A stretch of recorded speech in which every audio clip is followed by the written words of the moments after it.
বলছিলাম একটা ছেলেকে আলেম কোরআনের হাফেজ কোরআনের মানে আলেম করতে গেলে আপনার দুনিয়াতে লাভ কি আখেরাতে লাভ কি? তো দেখালাম একটা ছোট্ট করে। দুনিয়াতে আপনার লাভ কি? দুনিয়াতে যদি নিজের ছেলে যদি আপনার বাপের বেটা যদি আপনার জানাজা না পড়ায় তো অপরের মতন পিঠ চুলকা হবে। যে এইটাই আবার কেমন কথা, পিঠ চুলকা? ধরেন আপনার পিঠ চুলকাইছে, আমারই পিঠ চুলকাইছে ধরেন, তো পিঠ চুলকাইছে তো এমন পজিশনে চুলকাইছে যে ওখানে আমার হাত যায় না, আপনার হাত যায় না।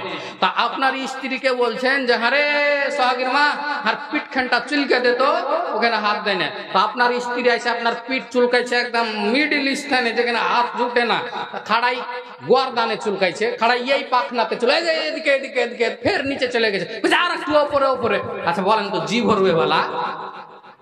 জি ভরবে না যতক্ষণ নিজে হাইন্ডে করে না জুত মতন চুলকাবেন, জি ভরবে না।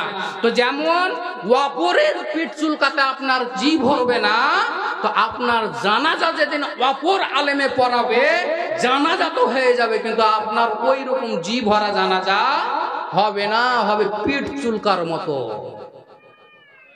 তোমার জানাজাতে ইমাম হবে তোমার ছেলে, মনের কথা প্রভুর কাছে বলবে হৃদয় খুলে।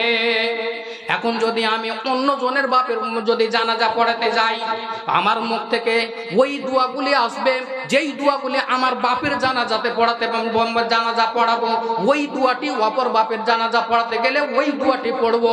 কিন্তু বলেন তো বিচার করে যে আমি অন্য লোকের বাপের জানাজাতে যেমন ভাবে যেই মন মানসিকতা নিয়ে, যেই বিবেক নিয়ে, যেই অন্তঃকরণ নিয়ে জানাজাটা পড়বো, বলেন তো ওর চাইতে ভালো করে জানাজা হৃদয় দিয়ে আল্লাহকে নিজের বাপের জানাজাটা ভালো হবে কিনা? অবশ্যই হবে। তাই তোমার জানাজাতে তোমার ইমাম হবে তোমার ছেলে, মনের কথা প্রভুর কাছে বলবে হৃদয় খুলে।